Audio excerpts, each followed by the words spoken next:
McDermott with SolidSmack.com. I am so excited to bring you the following interview. It's with Anthony Mattana of Hooke Audio, and Hooke Audio makes the Hooke Verse headphones. They create recordings in binaural 3D audio, and that means that when you make a recording with these, the listener feels like they're in where the action was when you're recording it. It's a really crazy and strange sensation. And you'll get to sample that a couple minutes into the recording where Anthony shares an example of a recording made with these headphones on his iPhone app.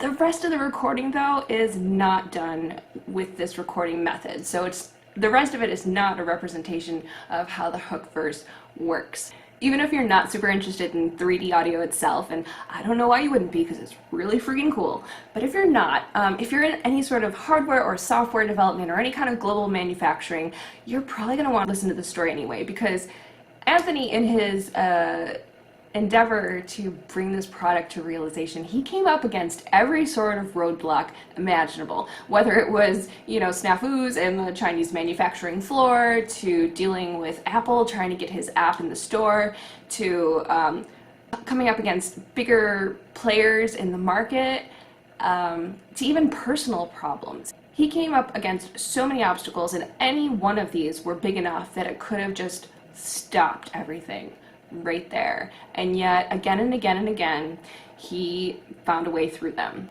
And he very candidly details how he got through these obstacles. It is so inspiring, and it's just such a great story. And until the movie's made about his life, you're just gonna have to settle for this interview right here. Now, I have one message that's just for Anthony Mattana himself. Anthony, in your interview, you referenced engineers in the third person, and I would just like to tell you right now that I'm sorry, after what you've been through and what you accomplished, you're one of us, dude. You are. And this degree right here, this is totally legit, and it's yours. Sorry, I'm not sorry, dude.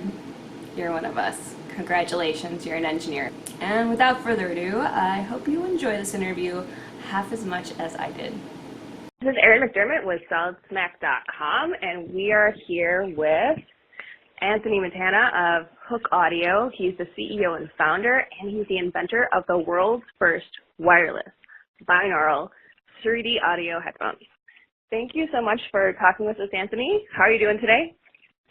I'm well. Thanks for having me. This is awesome. And you're out in Brooklyn right now? I am currently in Brooklyn, a pit stop in Brooklyn, as I like to say. I'm still in the midst of a pretty big travel sprint right now, but yeah, I've been in Brooklyn for the next few days. And your company is technically based there, right? Yeah, technically. We have a P.O. box here, but I run the whole thing from my cell phone. So yeah, on paper, here we are. In person, not so much. That is amazing. So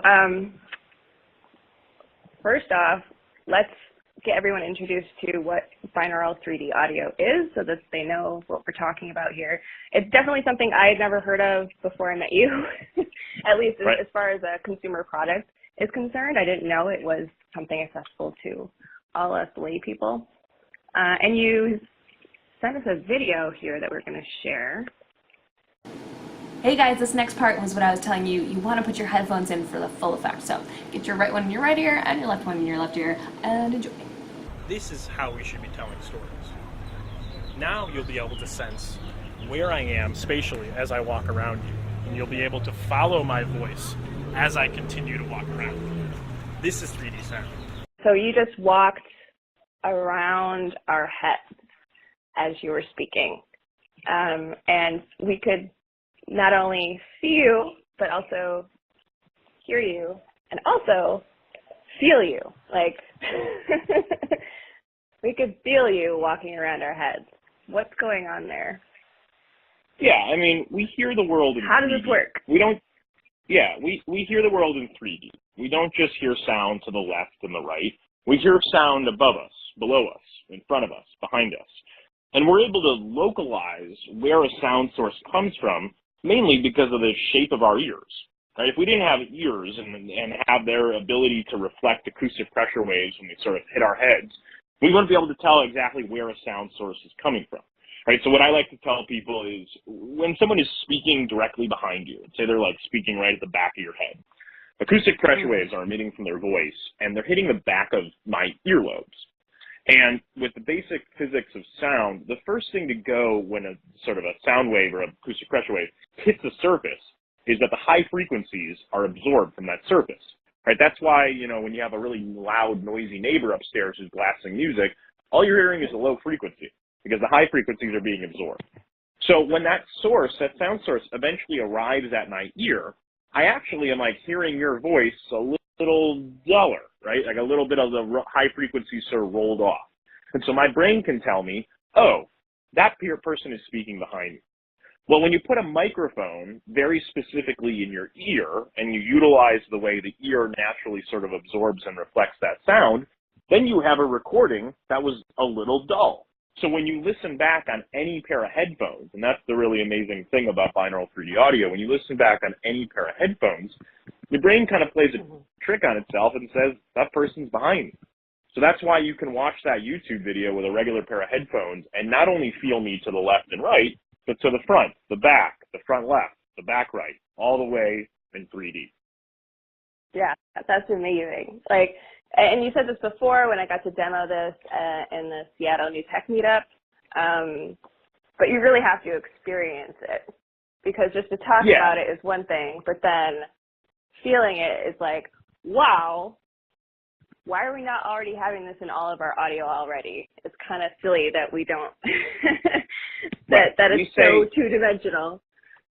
Yeah, we say hearing is believing. I mean, trying to sell 3D audio on a digital platform right now is trying to sell color TV on a black and white television set. You know, we get the picture, we get the news, we see it's in black and white, but the minute it comes into color, do you think we're going to want to go back to black and white? No. And the same thing happens with 3D audio. The problem is it's just never really been easy to make before.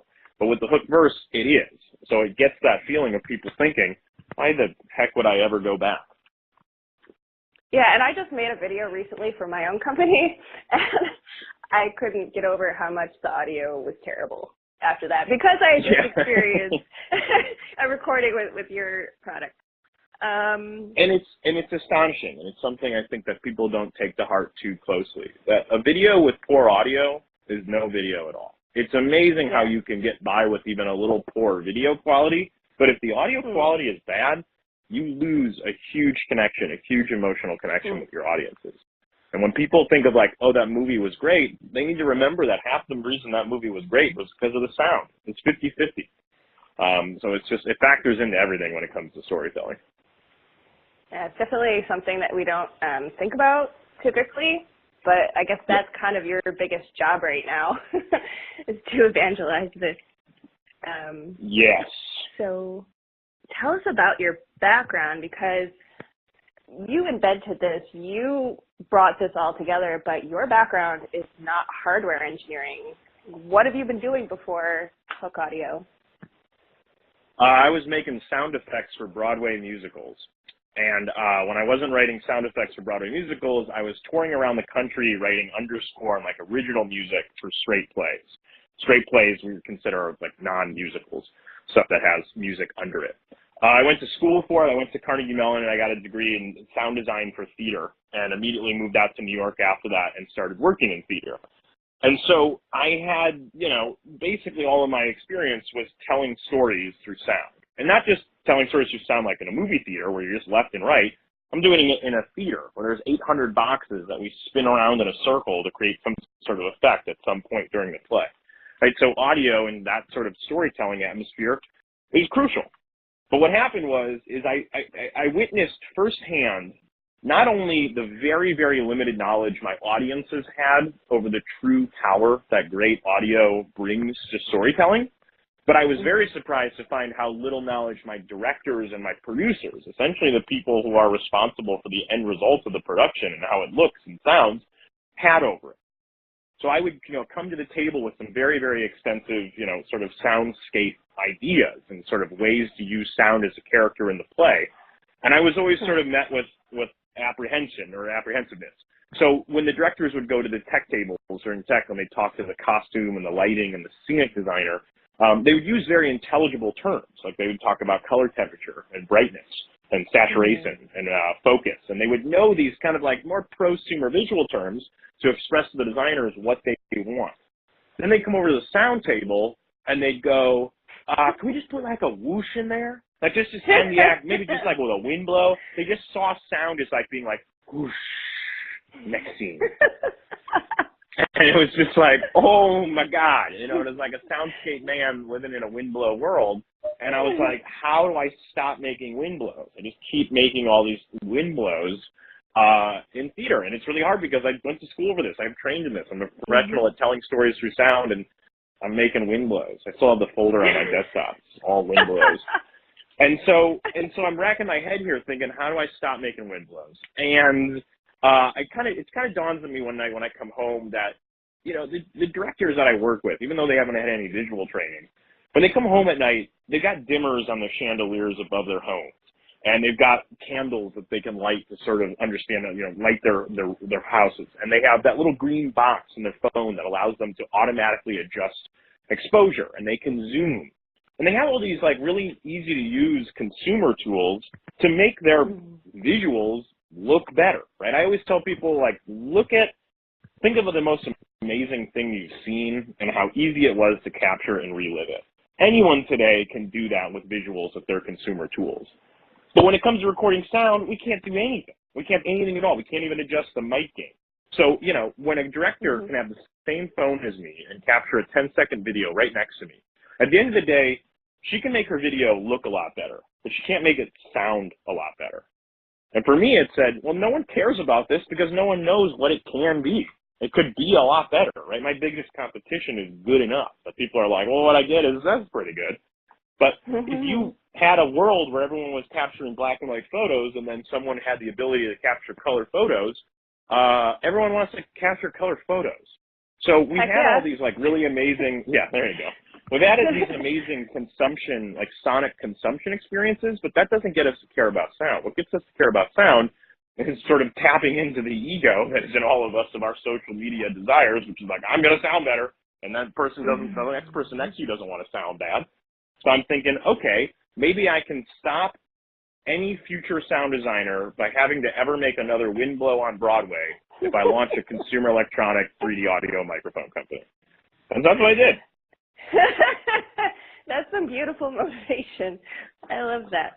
Awesome. I mean, it's pretty fascinating to me that these professionals who are directing these things and putting them all together, like even they didn't know.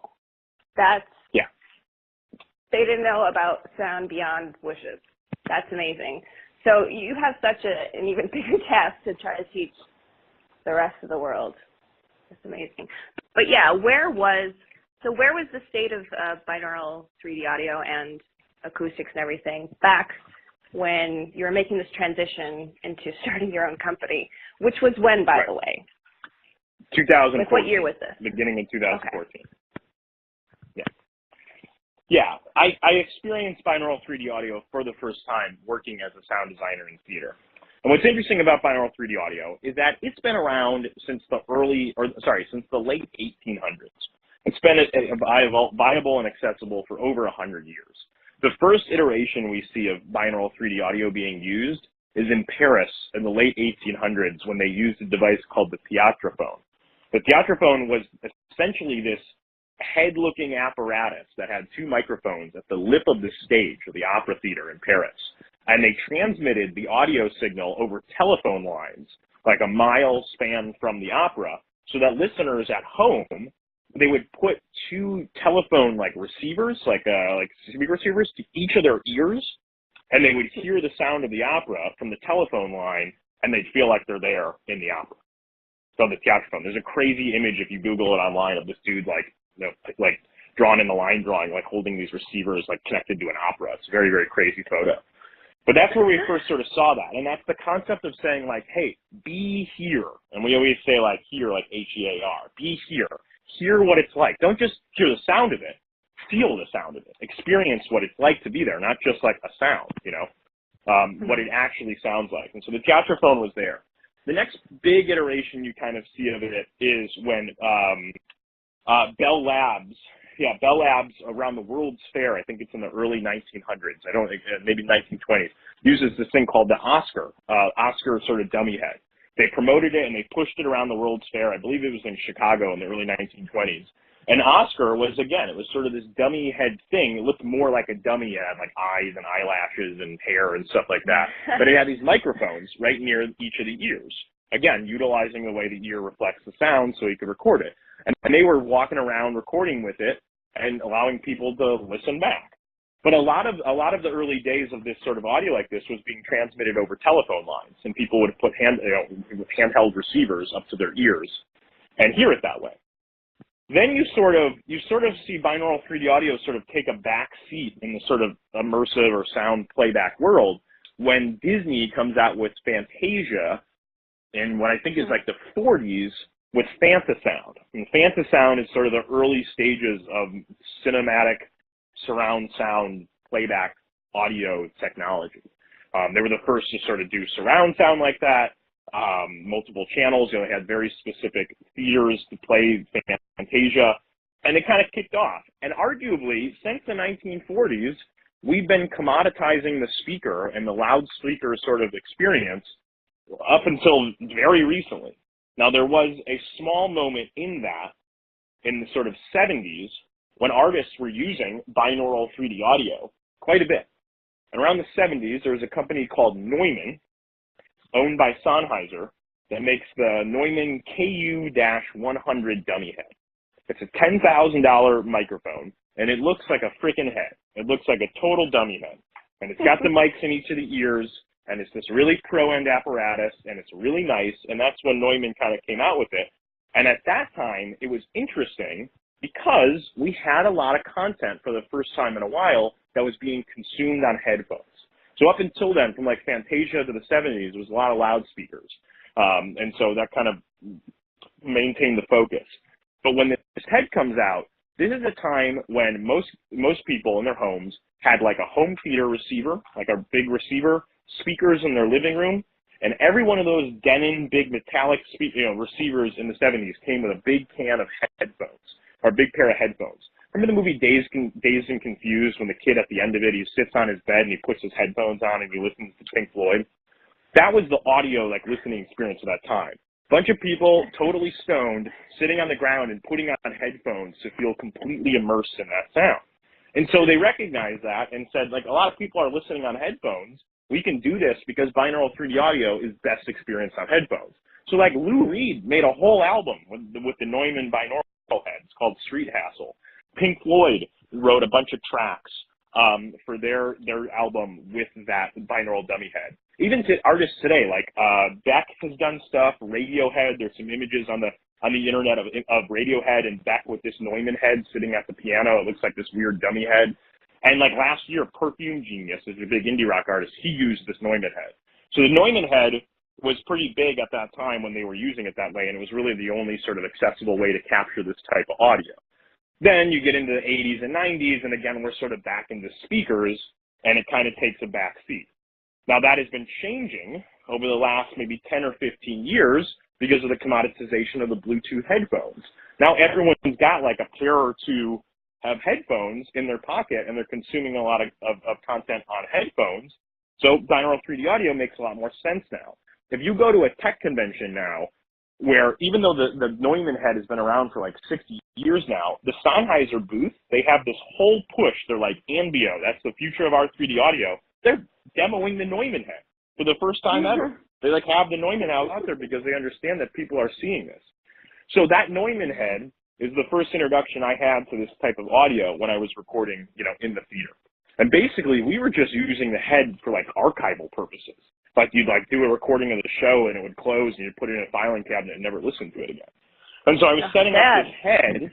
Yeah, it was totally sad. I was setting this head up in a theater seat on Broadway right next to me, and the designer is like, make sure it's right at the same level as your head and make sure it's like pointing the same way as your head. And I'm like, what am I doing? This is dummy. Like, use your head, you dummy. Like, what am I doing trying to put a head to I got a head right here and I'm not even using it. And so it was like, I'm trying to get people to care about sound. This is an amazing way to do it. Anyone with a regular pair of headphones can experience it. No one is going to add microphones to their lives if I try to bring, 3D audio recording to consumers. However, they might upgrade it. And the beautiful thing about Bluetooth headphones is there's already an earbud in your ear. So it's like, okay, take the Bluetooth headphone earbud and just slap a microphone in it. Get the microphone very specifically placed so it utilizes the person's ear. And don't be a dummy. Use your head, you dummy. And so then it's just because we finally, at that year too, in 2014, had computers in our pockets powerful enough to handle this sort of wireless recording codec that I dreamed of creating. So from there, it was like, okay, care about sound, and put it in new tech, Bluetooth headphones, that could work. So what did you think was originally going to be involved in the R&D? Just R&D, basically that, just slapping it in some headphones and it should be pretty easy? Or did you have some idea it was going to be, did it end up being harder than you thought? Yeah. So I had a theater degree. So I had my BFA, starting into the world of electronics. I thought PCB was a cleaning product when I started building this product. And yeah, I kind of had no concept of it. However, what I did have, and what I think anyone has when they're trying to make something, also anyone who says they knew what they were doing when they create anything that's new is a total liar and will not exist. Only the people who understand what they don't know is so that they can ask the people who do. And that has been my biggest asset through all this. I knew what I wanted to make. I knew that I didn't know how to make it, and I knew how to ask for help. And that was the biggest thing. You have to be able to ask for help when you don't know something. But when I started it, we were at a time when most of our phones still had headphone jacks. So the first sort of step I came up with was I thought, I might be able to make this wired and you could just go right into the headphone jack. That stopped pretty quickly when I learned that the headphone jack on all smartphones is a mono input. And the binaural 3D audio has to be a 2-channel output because it's your left and your right ear. So you can't go wired into the headphone jack. Then, if you can't do that, and you need to be working on both Android and iOS, they've got different connector types. So do you make something that's like a Y cable that goes into a lightning connector and then goes into USB-C? Yeah. At the time, too, I had heard rumors about Apple wanting to get rid of that headphone jack, and it kind of made me thinking, like, the connectors on these phones, I can't trust them. And it's funny, right? In the pro audio world, for so many years, all we can trust is wired. Wireless actually became a more trusted technology. That was the safer route, which is never the case. It's like you're always safe, like run the mic from the mixer right to the mic. There's a full cable. Can't lose. Or do wireless, there could be problems. That same design has been around for ages and ages for a headphone jack. Totally. And so I kind of felt it was like, if I want this to keep being able to iterate, I know that no matter what they do with the phones, it's always going to have Bluetooth, but it might not have the same connector. And then the trend was pushing towards Bluetooth tech, so I said, okay, I'm going to make these Bluetooth. So then when I did that, I went to look and, to browse the shelves of Bluetooth codecs out there and came up probably with our biggest roadblock, which was realizing, oh my God, there's never been a device that wanted to send 2 channels of audio, let alone high quality, like ambient audio, like 20 to 20 kilohertz audio over Bluetooth to a phone. There's never been done before. Like there's never been a product that wanted to. There's not even been a Bluetooth microphone on the market. You can't find a smartphone Bluetooth mic that's like 1 channel, high quality audio to it. So that was real bad. That was like, oh man, we got to build an entire Bluetooth recording codec. And, so yeah, a normal human at that point would have been like, okay, I guess we can't do this. But not you. Yeah. But not you. No, I just knew it was like, oh, it's just going to cost more money and it's going to take longer. But I don't really have anything else I want to do. I don't want to go back to making wind blows. So I was like, all right, I'll try to figure it out. So I end up basically getting in touch with the memory who wrote the programming language for our Bluetooth chip. I found him on the internet. Okay, hold on. That's been my biggest asset of this entire thing. I'm really good at the internet. You say everything I've hired from the internet. You say got in touch, yeah. But really you hunted this person down. I completely hunted. It took me about a month for him to respond. Yeah. Completely hunted. That's amazing. And even at that point, I said, I have to use this chip I don't think anyone knows how to do this. If anyone's going to know, I mean, he literally wrote the language. It's like, okay, I've created Spanish, and I'm saying, oh, I want to write this book in Spanish, but only one person knows how to write Spanish. And he's like, okay, I think I can do that. So I just kind of thought he could do it, and he's like, I think I can do that. And then it took us about 2 years. So, because not only that, because like the codec, when it happens, you know, we would love for it to just like connect to your phone and work natively with your camera apps, like open up your camera. And the funny thing about that, right, is that it's a very like single, simple line of code that iOS and Android can incorporate into their OS. And then every time when the Verse is connected and the camera app opens, it kicks in and uses the built-in mics. Problem with that is I need to sell like 5 million units and like Kim Kardashian like pushing our headphones before Apple even feels any demand in the market to say, oh, this is something we need to pay our engineers to adopt. So that's not going to happen, right? I have to validate it before I can get it to be seamlessly like that with this codec. So then we realized very quickly we had to build mobile apps to make the handshake with this codec that we were recording with. And then the mobile app was a whole thing. So oh my god. Yeah, it started just from keeps thinking getting I bigger go and wired bigger. into a headphone jack. Yeah, until the mobile apps and the wireless codec. And so that's when we hit all that. So that was like the end of 2014. We kind of was able to find the codec developer. We found the mobile apps, which is awesome. And by like the middle of 2015, or like maybe like the fall of 2015, we had the codec working. We had the mobile apps totally good to go. And we were like ready to submit them to the app stores.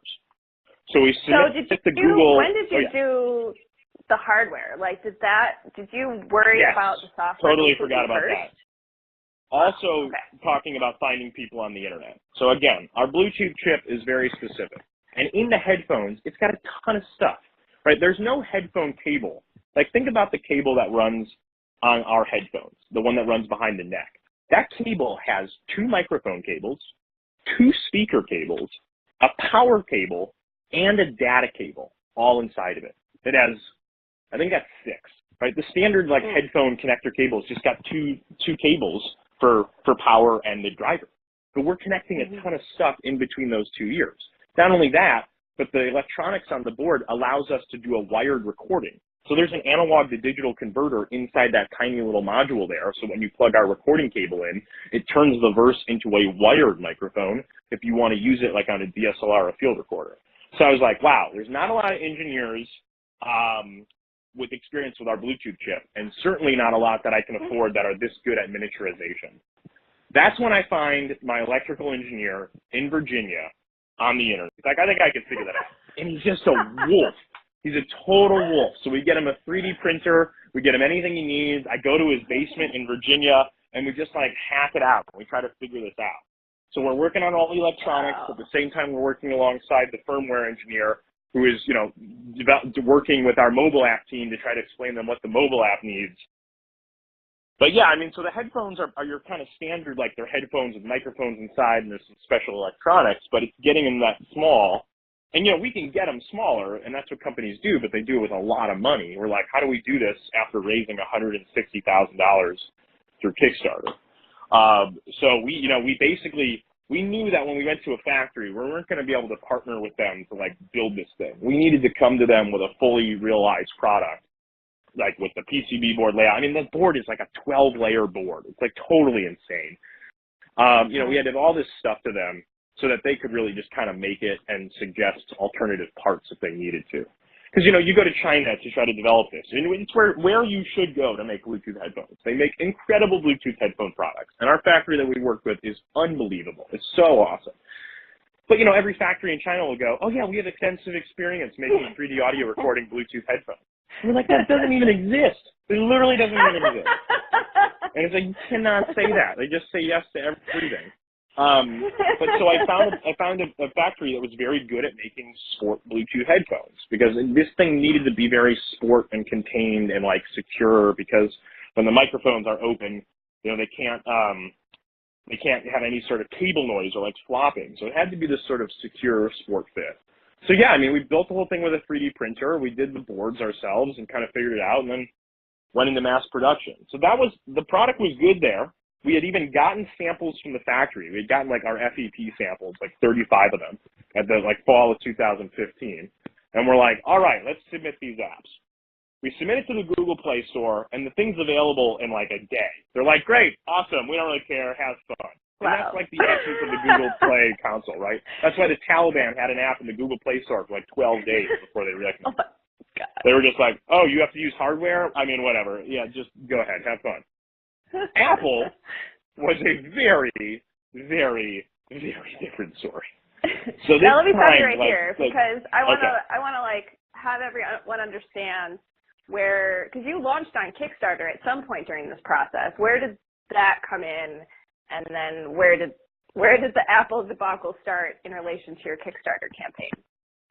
Yeah, so we launched it, in the fall of 2014, and we had an anticipated delivery date of the end of 2015. So the campaign launched from like September to October in 2014, and we had our estimated delivery date at the end of 2015.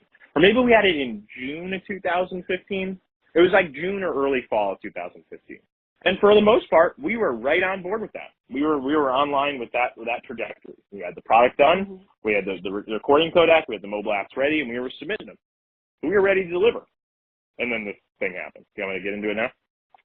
Yeah, go ahead. Cool. And what was the date when the thing happened? It was like the fall of 2015. So we had a little bit of delay, I think, on the hardware that we didn't get to miss in June, but we tried to deliver in the fall, and we had the samples and we were ready. And yeah, I think I submitted it in the fall of 2015. So you're excited, you're ready to go, you got everything working, and then... Yeah. So then Apple comes back, and they see that this app has been submitted. And they go, we see in your app description that this app works with a product. It works with like a piece of hardware. If you have hardware working with an app in the iOS store, you need to have your hardware made for iPhone certified. You need to have a made for iPhone certification. And when that happens, any tech hardware startup entrepreneur realizes, oh, I'm about to basically design an Apple product. Because that's what you have to do. You follow this 386-page document set out by Apple with all of these unbelievably specific hardware constraints, hardware modifications, pieces of tech that have to be used that you want to basically be adhering to when you start developing the product, not having the whole product already developed. They had requirements and restrictions for a piece of hardware being MFI certified that we weren't following, that we didn't need to follow because it wasn't for the access of our technology. But the problem was we didn't fit into one of the categories that Apple predisposed lays out for their MFI certified products. So you might have like a charging cable, or you're a headset, or you're a game console, or you're a controller. They thought we were a headset because we looked like a headset. And so therefore we had to follow these requirements from Apple that we didn't want to follow, that created iterations of our product that didn't work that way. And the craziest thing about the Apple MFi certification, and you can ask anyone that has gone through it, Apple deliberately makes it unbelievably arduous and taxing and frustrating and debilitating to try to bleed out any kind of company trying to take advantage and benefit from their platform. I can go on the record of saying that because I've been through hell and back, and I've seen it. Their portal, the portal they use to get the certification, looks like it was made in MS-DOS. It's absolutely insane. It doesn't even scale when you try to load it on your iPhone. Like, they don't care. They do not care. There's no one associated with it. All you get for customer support is an email, just like email at MFI. Some guy named David kept emailing me back. I have an email thread over 685 messages long between David for like a year and a half. And this guy, oh my gosh, I mean, like, I can't even say guy. It is a bot. It is like a total bot. But it was insane because all you could do is email with this person and ask questions. And all they would do is say, well, just consult the 386-page document. You'll find it somewhere in there. It's like, oh, okay, cool, bro. Thank you very much. I'll talk to you in like 9 years. And so there's no support with it. There's nothing like that from that. And you have to, you have to adhere to all these things basically this way. So the MFi certification is totally insane, and it has all of these requirements that you have to make to do this. So I step into this in like the end of 2015, and I realize, oh, this is going to be at least a year This is totally going to be at least a year until I figure this out. At that time, I was living with my friend in Williamsburg in 2014. He had this amazing apartment he bought that I was just getting real lucky that I could stay in. And I was like, cool, I'm not going to make any money for a year. I just started dating my girlfriend that summer, who I'm still with. I don't know how today, for like 3 years. She's unbelievably patient and understanding. Started dating her in the summer. And then by the end of it, I was like, cool, well, I can't live here. I can't afford to live here at all. I can't do any of this. I don't have any money for this. So I move in back with my parents at the end of 2015, and I'm ready to shack up in my parents' basement as I just wait out this arduous MFI process. The craziest thing also that happens, yeah, it's totally insane. And the craziest thing that happens is the week before I leave New York, I completely leave the city I love to go back to move into my parents' basement in Libertyville, Illinois, which is exactly what you think it is. They have a slogan. It's called the Spirit of Independence. It's like a total Twilight Zone. I was like, cool, let's do this.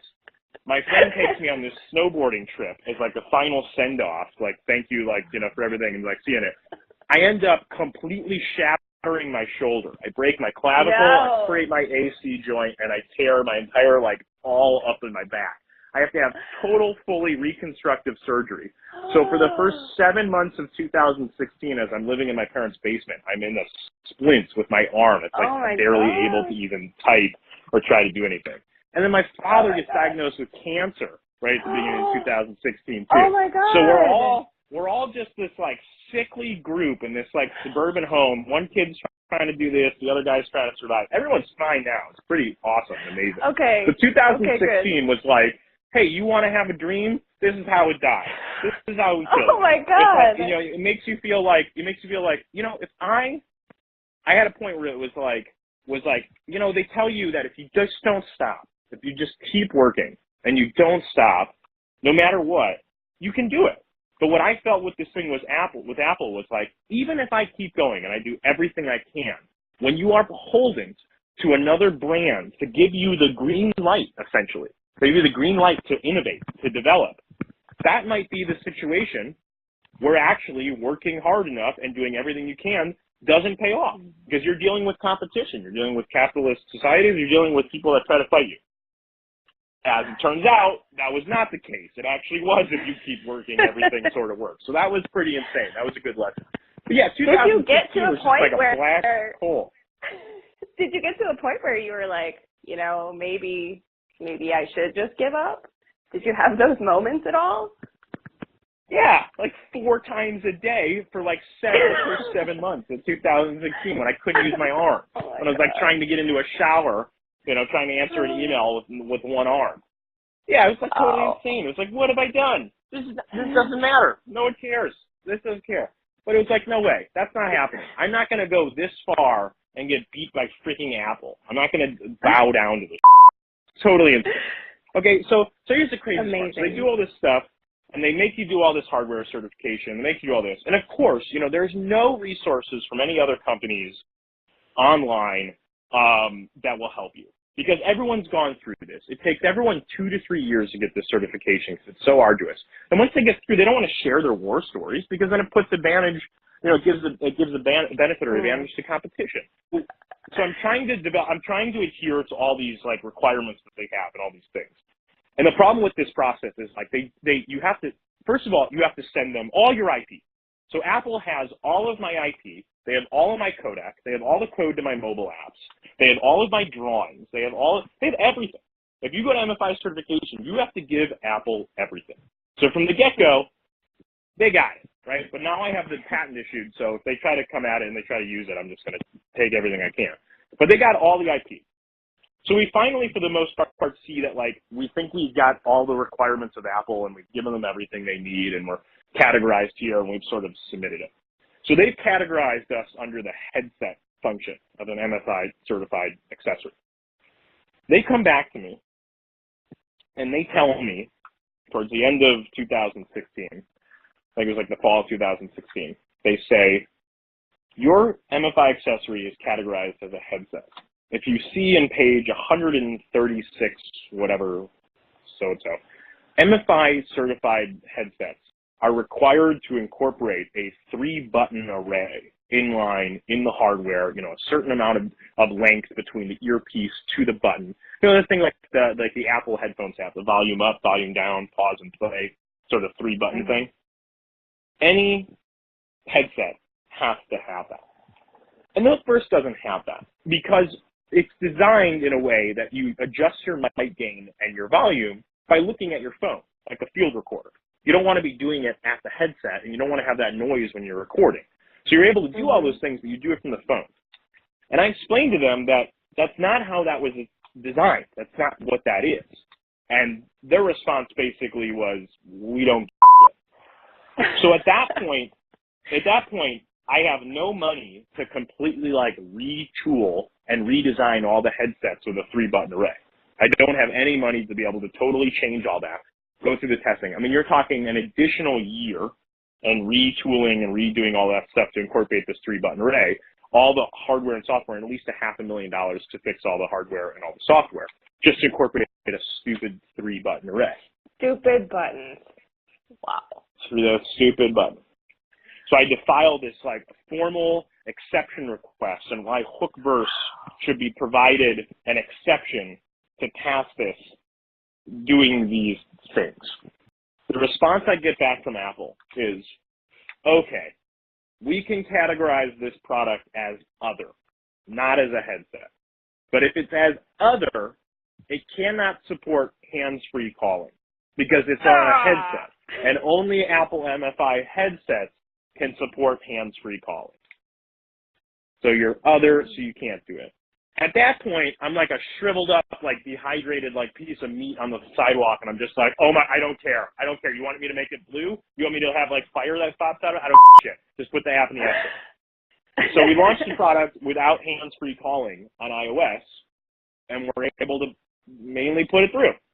And so we have to put it through, and it's an approval at the end of 2016, and I make the preparations, and I make the plan, and I make it set, and I say, I'm going to China in February, right after Chinese New Year, and we're going to mass produce. So I then went to China and lived in China for 3 months and oversaw massive mass production on the world's first 3D audio recording headphones, and theater degree. I had no idea what I was doing, and I was like, let's figure this out. I almost got arrested in the factory 3 times because I almost lost shit because they just like had no idea what they were doing. Yeah, like 3 weeks in, a security guard had to follow me around full time because they didn't know like what I was going to do.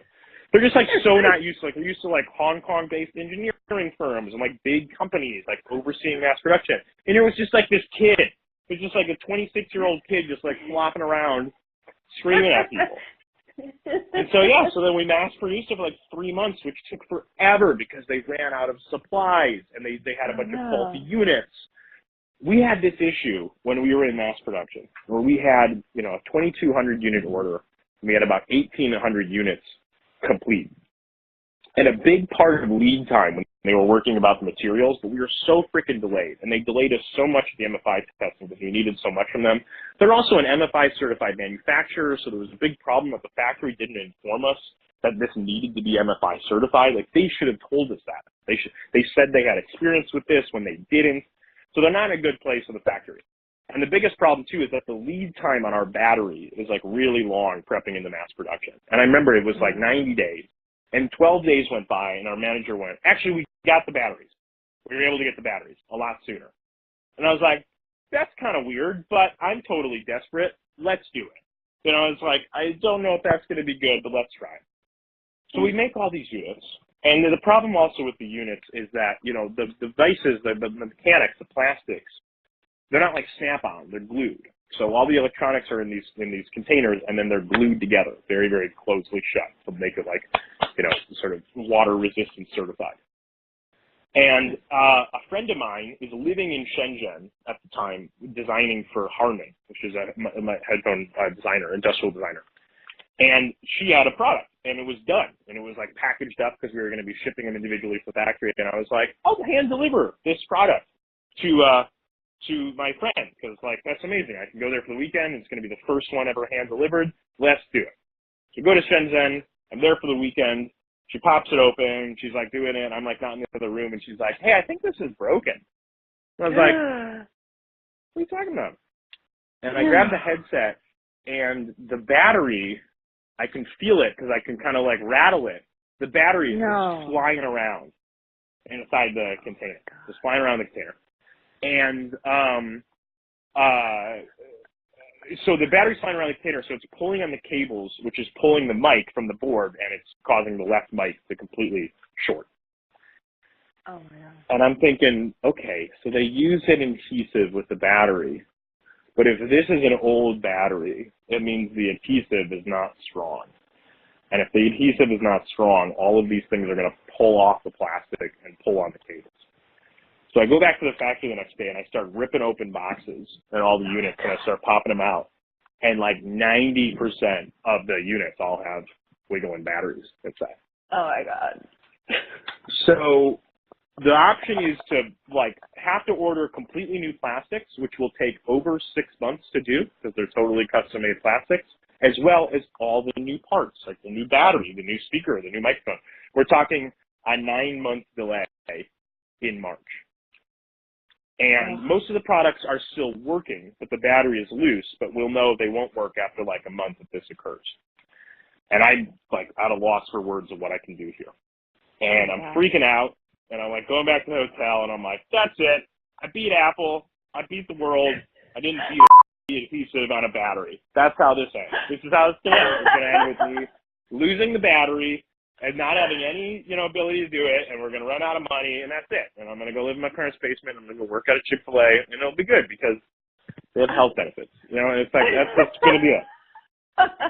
And so, and then I'm talking to my dad, actually, and my dad's a podiatrist.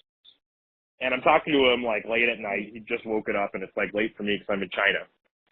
And it dawns on me that when my dad and I when I was young, my dad and I did these like craft projects together.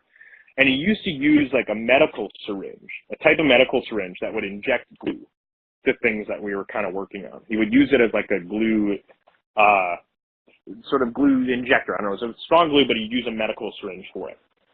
Mm-hmm. You have to crack open the plastics to like adhere the battery. But what if there was a way you could secure the battery in the plastics without having to break it all open? The only point of entry into the left enclosure was a tiny, like 3 millimeter space from when the cable was running out of the bottom of the enclosure. So like a little gap that you could maybe slide something in to the side of the cable in that hole.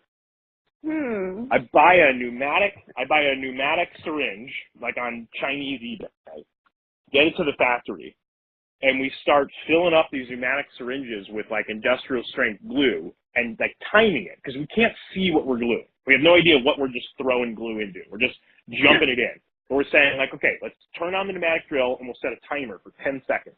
So we know we can regulate how much glue is going in and for how long. And we'll put it on an angle, but we had to pop open all the units. We had to pop open all the packages, all of them. We had to lay them out all along the assembly floor. We had them like on, these things. And we would go one by one, take this glue and inject 10 seconds worth of glue. Oh my God. Into each of these headsets. That's insane. So I'm pumping glue into these headsets, having no idea what it's going to do to the electronics, if it's even going to work it. All I know is it's going to keep the battery. So then we'd have to glue them. We'd have to hang them overnight. They would take 2 days to dry. And then we'd have to go one by one over every unit and shake it and see if the glue was still rattling. And it would be like 80% of the units would still be shaking. So we'd glue it again. The next time, 60% of the units would still be shaking batteries. So we'd glue them again. There's some Hooke Verse units out there that's got like 40 seconds worth of glue, pneumatic glue in them, as I like to say. I don't know how much it is. I just know how much time it is. Wow. But they work. They totally work. We've had very, very little defective units. We've had such little defective units. And definitely none of the problems are with loose batteries. So I glued the hell out. That's so amazing. So, wow. So we did it, and then we did that, and then we packaged them, and we shipped them off. And it's crazy also, too. We shipped them. They were going out the factory on my freaking birthday. They, went on my birthday out the door. And it was like, meant to be. That feels a little meant to be. I'm waving goodbye to these things out of boxes to be shipped out right there. That's such an amazing story. Then they went to June and July, and that's what happened. Yeah, that's the story. Probably a lot longer. And that was June and July of last year. It was like May, June of 2017. Wow. That is so Here's the craziest fantastic. part. Oh, this is the best part. There's more? Wait, there's more? On the freaking, there's totally more. This is the icing on the cake, okay? So I can't support hands-free calling on iPhone, which totally sucks. Mm-hmm. I launched these out in May and June, and around the Christmas season of 2000. Sorry, my headset just died, so I'm just AirPod just died. Man, the AirPod battery is like 30 and so Apple releases the AirPods, right? The AirPods that work with their phone that completely support hands-free calling and don't have a 3-button array. Mm-hmm. No 3-button array site, totally support hands-free calling. And I'm like, like anything they could do to stifle the competition, right? They did the hands-free calling because they said, we might want to make this product, and if ours does hands-free calling on iPhones, we win. Like if we want to make our AirPods do 3D audio recording, we can support hands-free calling. So I'm just like furious for a couple weeks for thinking like this is such that they're going to be able to do this now and they're going to have that advantage. So I find a strategy, and I totally played dumb, and I emailed my good old friend David with Apple MFi. I played super dumb with it. I go, David, congratulations on the AirPods to you and your team. I own a pair. They're incredible. I love them. I really, really do. They're really an amazing tech. Congratulations. What I'm also super excited about is that it shows that Apple no longer requires a button array for their hands-free headsets. That's super exciting. So I was just kind of wondering, where do I sort of reapply so that we can, get the support going on the Verse now that the AirPods have shown that's total shit. I didn't say that yet. Now that I say like that's totally acceptable. And so it takes a little bit for him to write back. And I kid you not, like the email version of what he said was basically like, well, I have to check it with let me get back to you. I was like, I got you, David. You broke the bot. Totally broke the bot. And so like a week later, he writes back to me, and this would have been like March or April of this year, of 2018. And he writes back, and he has these like lists of questions, and he's like, so how does it work when you do this? Or like, how do you end a call? Or how do you do any of that? And every time my response back was like, exactly like the AirPods do. Exactly like the AirPods do. How does that work? Just like the AirPods do. Every single function of ours works just like the AirPods do.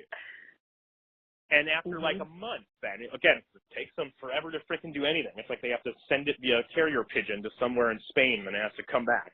It comes back, and he's like, we've determined that you, can support hands-free calling, and you don't have to make any changes to your product plan or, approve it to us. You can just, release the firmware update.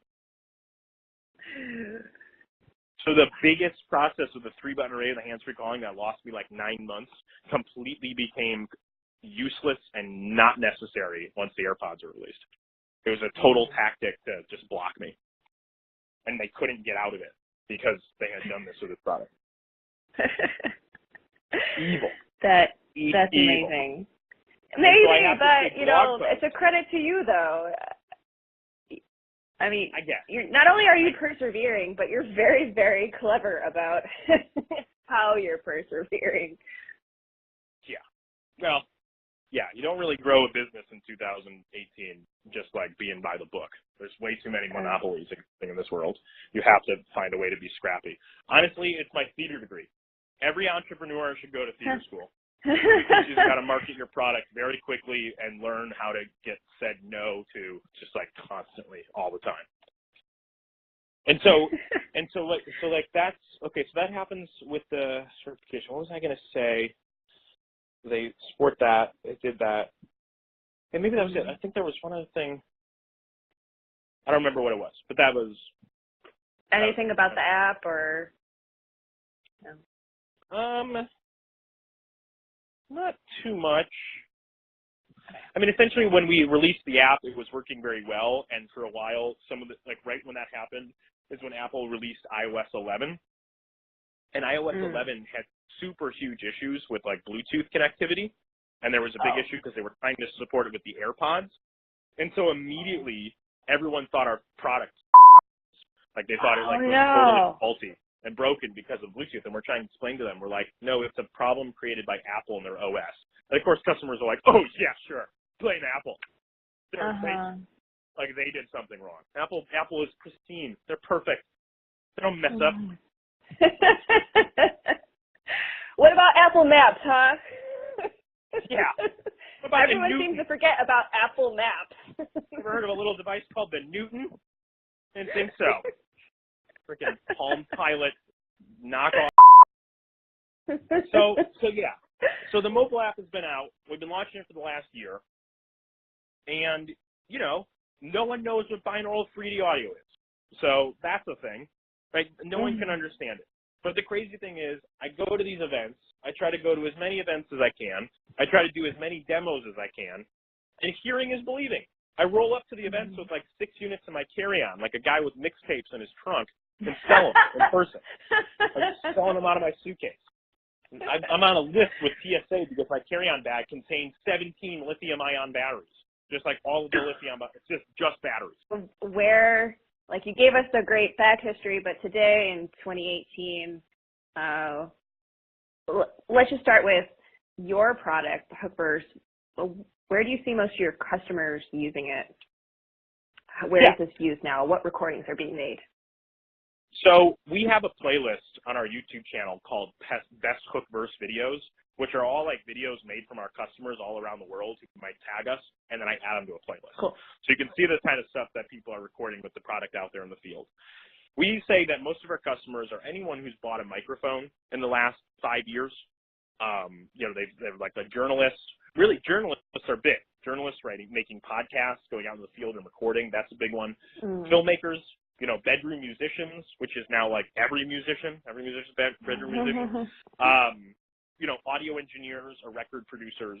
You know, we had Chad Blake. He's a multi-Grammy award-winning producer. He works for Beck, Sheryl Crow, the Black Keys. He's an older guy, and he was of the time of the Neumann head. He worked with Beck with the Neumann head.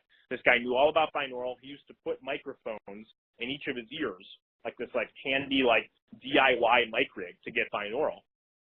He bought a product. He loves it so much. He does this tour around the country called Mix with the Masters, of like master producing engineers. He wears our T-shirt and plugs our product for free because he's like, I've been looking for this for like 50 years, which is insane. So audio guys like that because he says it's amazing, and I've got, you know, video with him and stuff like that, which is awesome. You also have people that like use GoPros. So any person that's using an action camera, right, that's like doing stuff that's like from their perspective. Because the Verse works seamlessly with GoPros and DSLR, you got a lot of like action and adventure sports using the Verse. People say the Verse is like the GoPro for sound. So a lot of people are using it there. We also are starting to see a lot of like new parents recording this way. Like we have this amazing video, which article about kids, you know, in their first piano recital. They can share with their parents and they can experience that. And then the other big market for us is the blind. That's a whole nother crazy story. Where when we were in development for this, like in 2016, I got a tweet from someone. I got a Twitter, like a notification. And someone said, hey, I was wondering, what do the headphones look like? Like, how do they work? How do they fit on the head and all that stuff?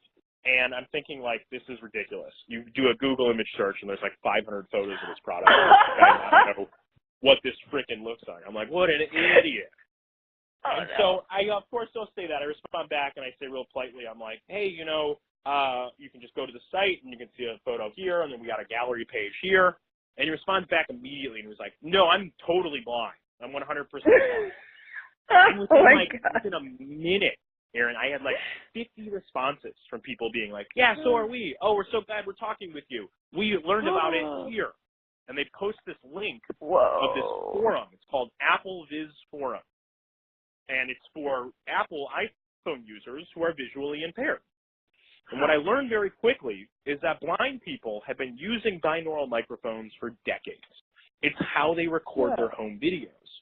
A recording for a blind person that sheds directionality is totally totally useless. So they've been using these clunky rigs, but their phones are totally accessible to the blind. They can use screen reader tech and all that. And they're like, you're going to make this accessible to the blind, right? And I was like, well, now I am. Now I pretty much got to figure out how to do that.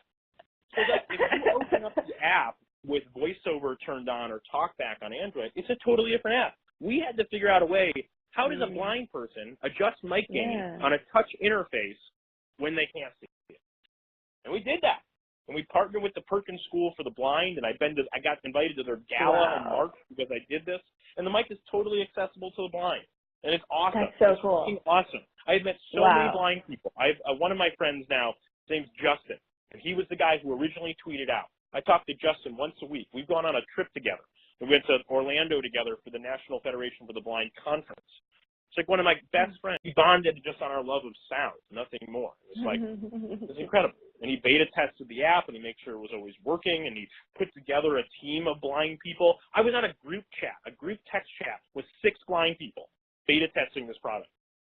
So they were all using screen reader tech and like having it read out loud and then texting back. Oh, wow. It's crazy. So that's a big market. That's amazing. Cool. The next customer, the thing that we have to hit to push to the next level is a very similar step, I think, a product like probably GoPro did when it tries to get to its customer, which is, GoPro started with action guys and people who may have owned an action camera like that or wanted to do that extensively. And then with enough sort of brand awareness and enough ambassadors and influencers pushing the product, you eventually got it to the guy with 2 kids and a leaf pile in Ohio that may use it like once or twice. But he saw something that he really liked, and he said, I want to remember something like that. I'd like to purchase this. So we need to get the next person who's like just about to go on a trip. You're going to wear these to listen to music on the plane, and you're going to start recording with them, with keeping them on when you get off. Anyone who's about to experience anything amazing in their life, why would you want to capture it only to be so disappointed when you listen back to see that? Like I tell people, I say, think of the most amazing thing you've seen and how easy it was to capture it and relive it just on your phone. Now think about the most amazing thing you heard and how disappointing it sounded when you tried to listen back to it after you captured it.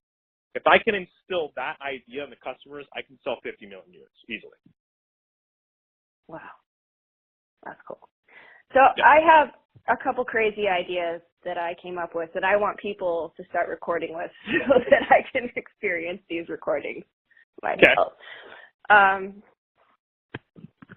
So first off, I used to live in Chicago, and there's a massage therapist there who's a bit of a hippie, and he would try to incorporate sound healing. And so they use these really crazy, weird instruments from different countries, and you sit on a massage table and you're flooded with sound in different parts of the room. Wouldn't it be amazing to make those recordings as if you were on the table and you're listening to it?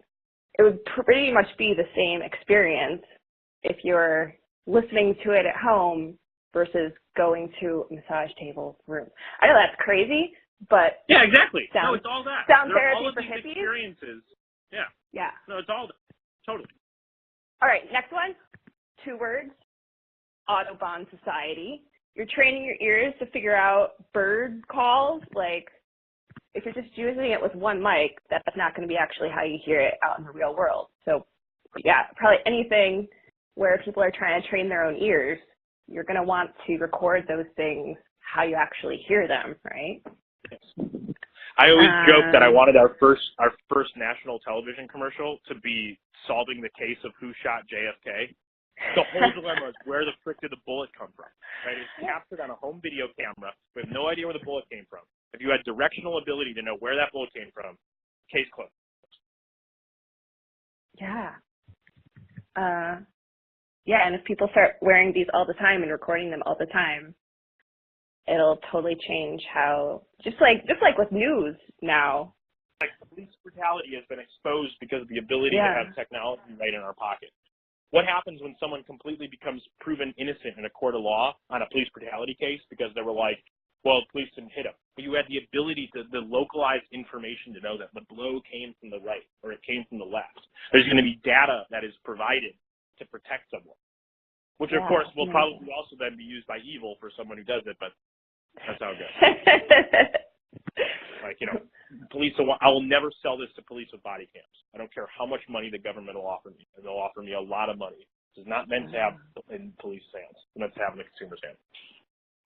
Awesome. Okay, what about for people who love muscle cars? My dad, I heard a story about my dad when he was young. He could identify a car that was coming down the street before he saw it just by the sound of its engine, 100% of the time. And I don't know, anyone who knows, like, loves cars knows that, like, the sound of the engine is such a key part of, like, the experience of loving that car. We should just have, can we just have this for every muscle car that's out there? You have the pictures, you get the video of it going by, but we need the sound too. There's some good videos already on our YouTube of stuff like that, like drag races, some guys that, I mean, the people who like review cars, they're like reviewing the whole feel of the car, and it's a YouTube video. Yeah. Why not review it and give your audience the ability to know what it sounds like in the car? You know, some cars are quieter inside than others. No, that's true. Yeah, like there's a whole... The problem is totally endless. People just have no idea this thing exists. They think, well, we got one ear, we record the word with one ear, there's no chance I'm going to be able to record it like I actually heard it. But it's a paintbrush. You got to put people in paintbrush hands and say, this is what you paint with. And then some people are going to be really, really bad painters, and some people are going to be really great painters. My advisor told me, make a product that someone a lot smarter and crazier than you is going to use in a way that you never even thought of. That's any great product over the last 100 years. Someone took the iPhone and made something great from it. Someone took something else and used it in a way that they didn't think of. That's what this does. Okay, I got one more idea that I want people to use your product with. So about a year ago, one of my good friends was in ICU, and he was like put into an induced coma, and we thought he was going to die. And we had people all over the country that were like in this support Facebook group, and like we would put comments and his family members would read them to him at his bedside. But how much more amazing would it be if we could have like made a spliced together video of everyone recording the well wishes at different sides of the microphone's bedside, right? So that he could have experienced, he could have felt like he's actually surrounded. So even though he couldn't see, even though he's completely like incapacitated, that is the best way to actually feel like you're surrounded by people that love you. So I want to see that too. And I hope none of my friends get incapacitated again in that way, but if they do, I'm totally going to buy one. Make recording it. Make sure you tag Hooke Audio on YouTube. But yeah. Those are just some of my crazy ideas, but I would love to see any of the readers / listeners in this article on SolidSmack, if they have their own ideas or if they have their own videos, like, please put them in the comments below, because I read all the comments that you guys write, and that would be really fascinating to see. So where else is it now? Because you were also telling me about all the other stuff that's going on in the market in the 3D audio world. So there's two things that have helped sort of rise sort of immersive audio, whether it's like for experiences or playback or in creation. It's the rise of headphone, ownership and use. Everyone's got headphones now, and it's very easy to experience immersive audio or create immersive audio with headphones. And the other is the rise in VR and virtual reality and sort of immersive content. I knew back in 2014, I saw that it's like we've got really good clarity on our phones and really have great ability. We're going to need to push further that. That's how you innovate anything. The media just has to keep getting better, just has to keep getting more and more realistic. And we're going to go from sort of square screens to more immersive content. And that's going to happen with video, and it's going to happen with audio. And VR was kind of the racehorse for that and kind of the carrier for that. So the more VR experience we sort of have, the more we're going to desire to want to create it ourselves. And because binaural 3D audio is best experienced on headphones, with so many people, you know, using stuff on headphones, we're going to create more. I mean, we can see it so much that in 2017, a massive Broadway play called The Encounter, he put a Neumann binaural dummy head on stage and all the audience wore headphones. It was a whole play in binaural audio where he like spoke in the ears and you out in the house wore headphones and listened. Doctor Who broadcasted a full episode, like one of their spooky episodes, in binaural audio because they knew all of our younger audiences were watching on their tablets with headphones on. Perfume Genius, big indie rock artist on Matador Records, did a whole album in binaural audio.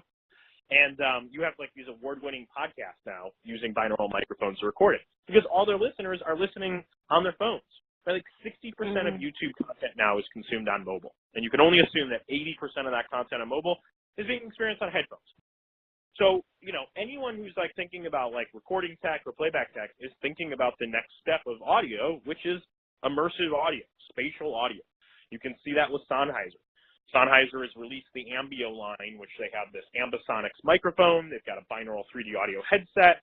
They're working on this sound bar that would allow you to experience 3D audio without headphones on.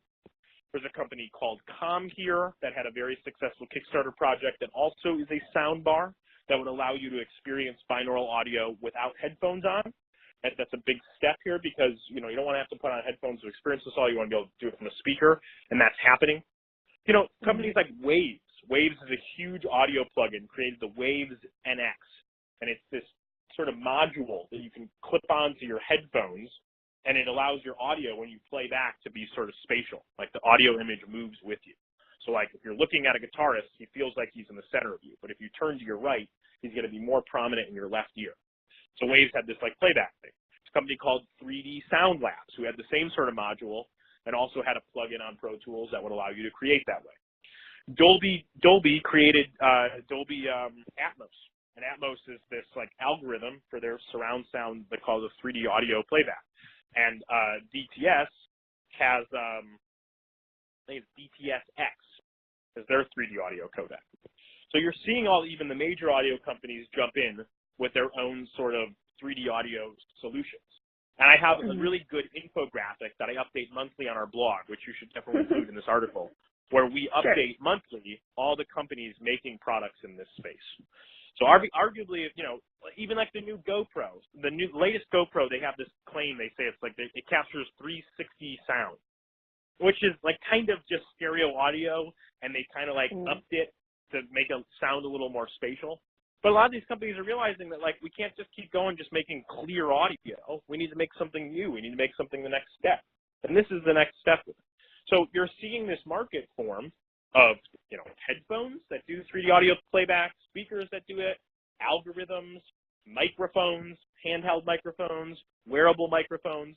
You know, so much now, and like only the last year and a half, because of the rise of headphones and because of the rise of VR headsets, that I have a full infographic on.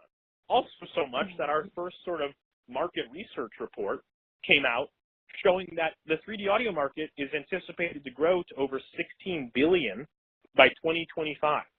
That's a CAGR of over 16% annually. That's growth over 16% year over year in that market. And so where we stand with Hooke Audio is saying, like, you got these pro-end devices that professionals use, you got to record or consume, but very soon you're going to need to be able to do it yourself. We're for consumers and prosumers. We're the person that says you can do it on your phone or any device for very, very little amount of money. So we're on the recording side and what is otherwise sort of a big 3D audio market surrounded by all these players. And that's awesome on the content creation side, but that's only as good as far as the platforms that support it, which sounds like it's also growing. So YouTube, that's been able to support binaural audio for a while, right? Yeah, because binaural audio is just a stereo audio file. So places like Twitter and YouTube who support stereo audio when you upload it, you can put it on there, tweet the leaks or text a link to a friend and say, put on headphones and listen to this. The bigger roadblock, which has stopped, I think, a lot of this in this, I always say, VR has a content problem, 3D audio has a distribution problem. And when I say that, I mean it's because of the main platforms that we use to distribute a lot of content, Facebook and Instagram. Facebook and Instagram, since the iteration of their creation, have never been able to support stereo audio, which is totally insane. It's 2 channels. I've written tons of blog posts about this. I even started a petition for it online for people to try to get people to support stereo audio. It's like an old church with a bunch of asbestos. They built it in the beginning. No one was recording stereo audio, even though stereo audio has been around forever. They only support mono. So what happens is if you upload one of the Hooke recordings on your phone to Twitter, it stays in stereo. It stays in 3D audio. You're good to go. Twitter actually has the best video and audio compression algorithms. They barely compress it. Really? It looks really great. It's so funny. It's like the best for content. Yeah. Or No Facebook idea. and Instagram, if you upload it to your phone, will downmix it to mono and compress the hell out of the video. So you've lost your whole ability to have any sort of spatial recording, which is totally insane. However, a month ago, the Instagram and Facebook app for Android now supports stereo audio. So if you're on an Android device with an Instagram or Facebook app and you upload the Hooke Verse recording to that platform, it will remain in binaural 3D audio. And I can click on that video with a pair of headphones on my iPhone, and it will still be in stereo. So the upload process on Android supports it. So we upload a ton of our stuff to our Instagram using our Android, but anyone on an iPhone or Android with a pair of headphones can listen to our stuff on Instagram, and it will be in binaural audio. So it needs to come to iPhone, which is super important. And yeah, because if it comes there, then you have Facebook Live, then you have Instagram TV, then you have all that sort of streaming. So Android users can do it. And all the video on our page is in that way because we uploaded it to Android. And they believe that the upload to iPhone is coming pretty soon. But that's super important. And then the other thing about immersive audio, if you go to the next step of that, any sort of head tracking audio, which is stuff like ambisonics, that can be hard because you're asking a lot from the consumer to be able to experience it. There's some onboarding and some investment that the consumer needs to make in order to experience stuff like head tracking ambisonics audio. For me, GoPro was the first step for VR video. It was this sort of passive VR experience where people were sort of immersed in it, but they couldn't move around it.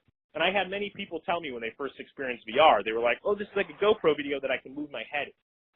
Audio needs its first step as well. Audio needs its GoPro as well. Binaural audio can be experienced without any investment from the consumer. If I can sell people on that, if they can hear that and be sort of fixed for perspective and like it so much that they're like, man, I really wish I could also move my head in that, that's a win because that's the next step we go with. The binaural is amazing because it's just stereo. Because it's what, sorry? It's just stereo, yeah. Oh. And you told me that Apple is finally getting with current technology too, it sounds like, from some patents filed this summer. Definitely.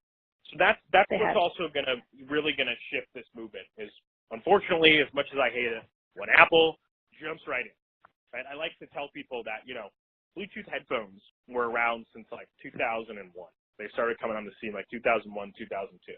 And if you look at their sort of growth chart of their growth and how they were doing their sales, it kind of just looks kind of like it's going up sort of gradually. And then you got that hockey stick. Then you see this massive hockey stick. When was it? Right when Apple bought Beats. So all ships rise with the tide. Apple buys Beats. They jump into Bluetooth headphones. They say this is the future. And Bluetooth headphone sales skyrocket. They push back wired headphones and everything. The next step in that you have in the audio world is things like hearables. You know what a hearable is, this market? No. What's that? So the hearable market is made up of companies like Braggy. The Braggy Dash was a big Kickstarter campaign. There was a company called Doppler Labs. They went out of business, though, because they had the same fate as a 3D audio company called OSSIC. We can explain that later. These hearables are like these smart earbuds that do voice recognition and health monitoring, and they can store data on them. They're kind of like smart computers in your ears. You know who else made smart computers in your ears? The frickin' AirPods. So the hearables were around since 2007, 2008, did the same thing as the Bluetooth headphones, and then that hockey stick happens about a year and a half ago when Apple releases the AirPods. So hearables are where Bluetooth headphones were 5 years ago, and 3D audio is where hearables were 5 years ago. And so you don't even know what hearables are, so that's how you don't know even about like the 3D audio. Most people don't. But what we're seeing, just in the last month, we saw Apple get 3 different patents issued for what they called binaural rendering technology, which is essentially sort of spatial playback technology to create sort of more of a spatial playback experience. And just this morning, there's a pretty big release on their new sort of over-the-ear headphones.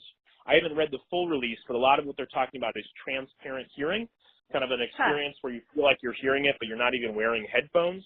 Sort of feels like you're more in a space. It's a whole playback cue, but it shows that Apple is working towards spatial audio playback in their devices rather than just stereo audio. They're thinking about the spatial. And these new Apple headphones that they have are going to have it. Apple's making a very big push with their headphones, with their AirPods, with the over-the-ears. They're going to be seeing a lot of tech with them in the next 2 years. And, you know, arguably, you would say, okay, well, the AirPods are going to keep getting iterated on. Maybe they're going to do some type of recording. But the microphones have to be directly in the ears, and the AirPods have the mics right in the earbuds. I'm hoping that happens so that they buy my company because I have the utility patent issued on the wireless recording tech, and I will take it. Great. And see, over the ear, that sounds familiar. That's exactly how I describe the Hooke Verse. Yeah. Yeah. Okay, so over yeah, the ear let's would go. mean more like a cup all the way over your ear. In ear would be like the earbud there. Like, yes, our hook goes over the ear like that, but people, when they say over, it's like over the ear headphones, on the ear headphones, and in ear headphones. So the on ear are the ones that just kind of go on it. They don't cup over the ear. Over the ear are like the full cup. Oh. Yeah. Oh. Huh. Yeah. Interesting. So yeah, you mentioned OSSIC real quick. Let's talk about that for a second. So OSSIC was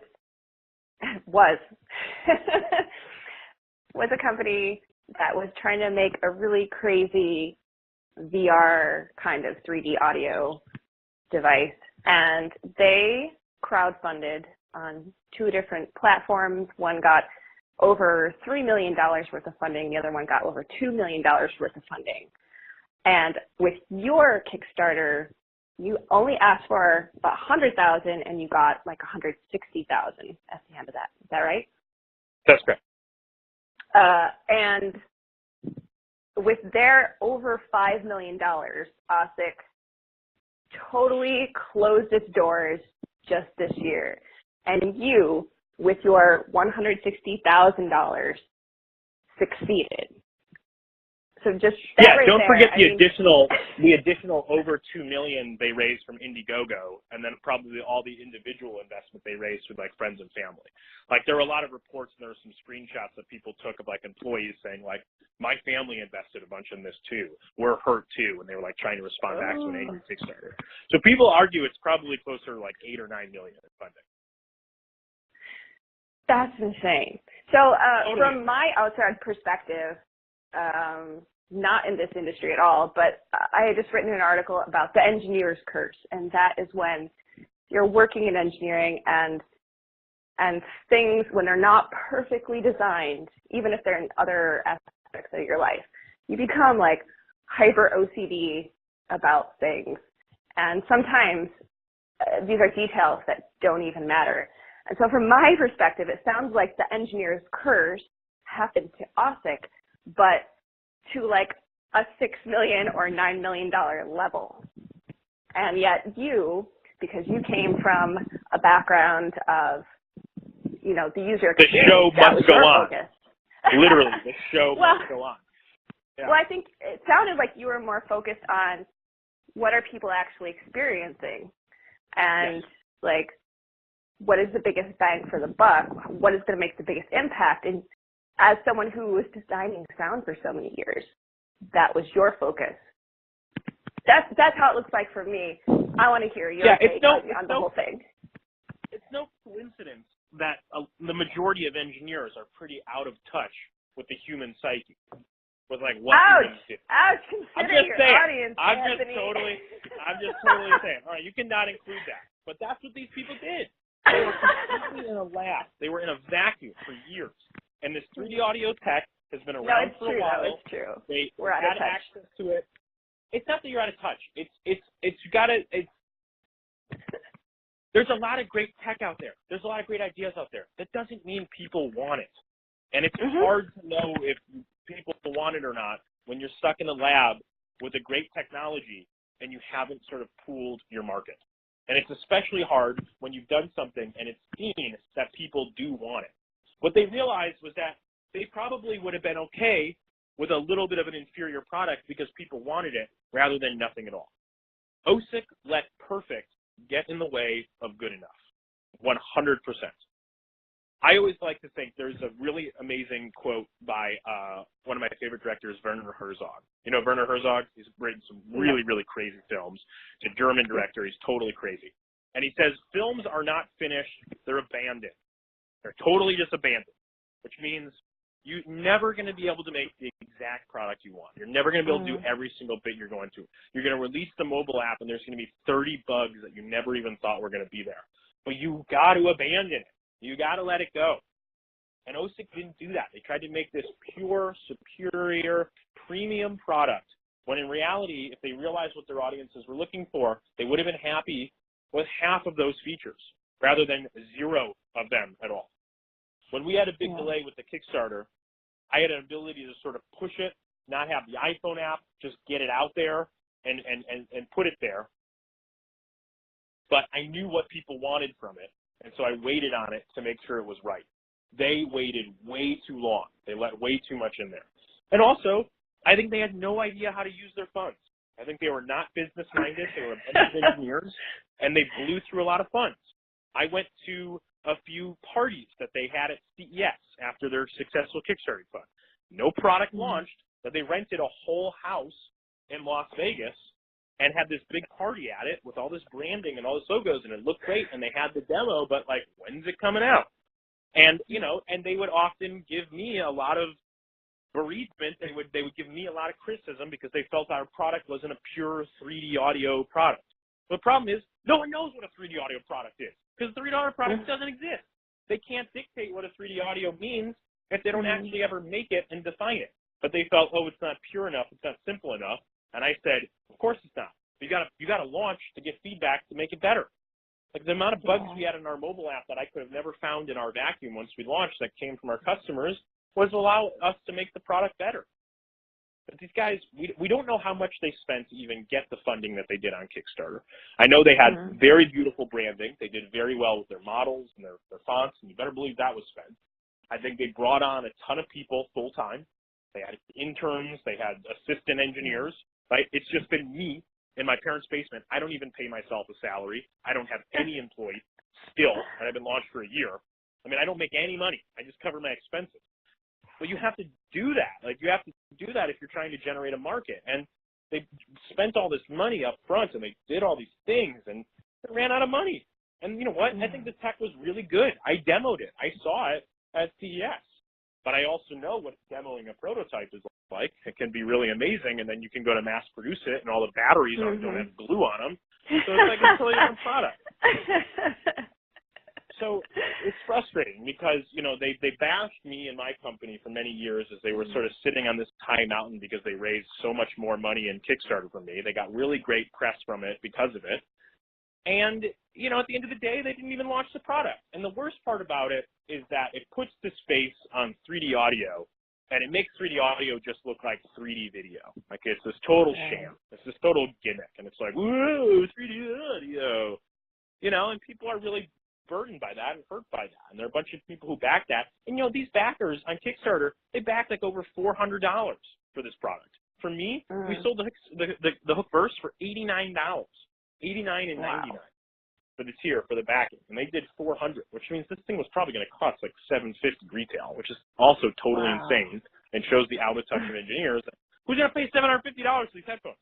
So they back all this, they do all this, and now people are like, screw this, this is dumb. But here I have tens of thousands of backers who think they've backed the only 3D audio headphone on Kickstarter and not realizing there was another one out there. So in an effort to just not say that actually got to mass production and didn't go under. To save the face of the 3D audio movement, because Hooke Audio only succeeds if 3D audio does, I reached out to all of them. I made this post and I created this program, and I said, I don't want some engineers blowing away your money to ruin the bright future that 3D audio has. And so I offered anyone who could show me proof of backing Kickstarter or backing OSSIC on Kickstarter 40% off the Hooke Verse, which is like, I think it puts the price down from $239 to like $120, which hurts me considerably, seeing as I don't even have enough money to pay for rent. But it's important. It's important for the movement. It's an investment that has to be made to save the face of what this is in the wake of a company that totally disrespected it. Just unbelievable disrespect. Just really just rude. Just mean. Well, you know, it's like they say that there's no such thing as bad publicity. All publicity is good publicity. But I guess it all has to do with how you handle it. Even if it is another company's, it's still 3D audio. But I'm sure, like, that still got a little bit of awareness about 3D audio being a thing. Yeah, it did, but not enough yet. You know, not enough. I mean, think about it. In the world of VR, there's still plenty of people that have never put on a VR headset. So, you know, it's hard because you can't put 3D audio into ones and zeros on a spreadsheet for a VC right now to try to raise a good amount of money. But I'm trying. We're actively out there trying to raise money. And the money is going to go specifically, right, towards showing people what the heck binaural 3D audio is. Just getting them to understand that word, right? I know that when I do these demos in person and someone hears it, they go, holy crap, that's the future. How do you show that on a Facebook ad? You don't. You show that in person. So I'm working to raise money to totally gut this RV and put like the best bedroom in the RV, to like soundproof it into a recording studio, have speakers outside of the and drive it and put in the parking lots of South by Southwest and CES and all that, and have a party out there and throw out units and have them record and create the content. That's what it has to be. I love that. Cool. So that's where you're at now. Those are your biggest goals for Hooke Audio. Yeah.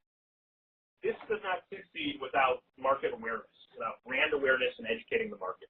You know, we went to NAMM in January. NAMM is the National Association of Music Merchants. And arguably, if any audience is going to know what binaural audio is, it's going to be the guys at NAMM.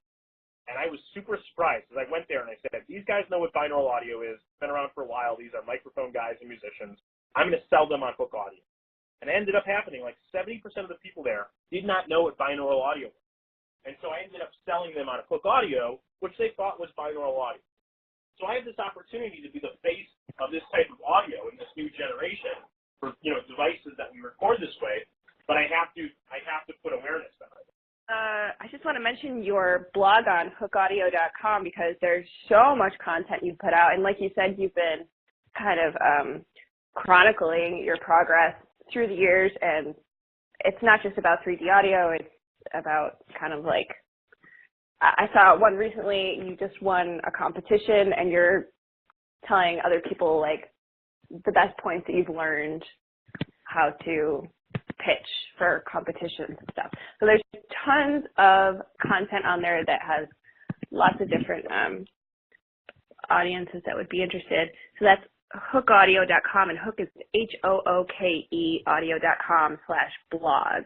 And there's just like, I don't know how many thousands of things you have on there.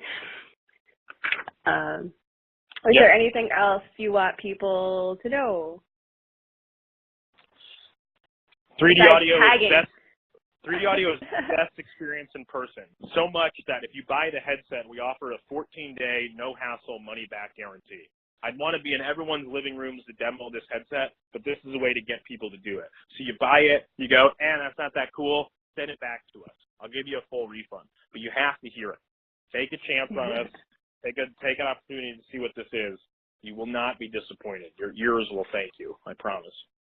It really is amazing. I was so lucky to get to demo that at the New Tech Northwest meetup that I met you at. So at the very least, if they're not going to do that first, check out the videos that are made on your website. And I gotta say, you know, like put headphones in. That's so key, and to make sure that you have your right in your right ear and your left headphone in your left ear because I messed up a couple times. I got so confused. But yeah, it's an amazing experience. And then, you know, go ahead and buy a pair and try it out. Cool. This was so amazing, Anthony. Thank you so much for your time. Your story is incredible, and I know that whatever you're going to continue to do in the future, you know, just keep knocking those barriers down, man. You're an inspiration to a lot of people in hardware development. And, thank you. I'm very good luck. excited to have this. I'm very excited to have this actually all chronicled, because I feel like this has all actually been in my head for the last 3.5 years, and this is the first time I think my whole story has been laid out. So I'm looking forward to this. Excellent. Well, thank you so much for your time. Thank you.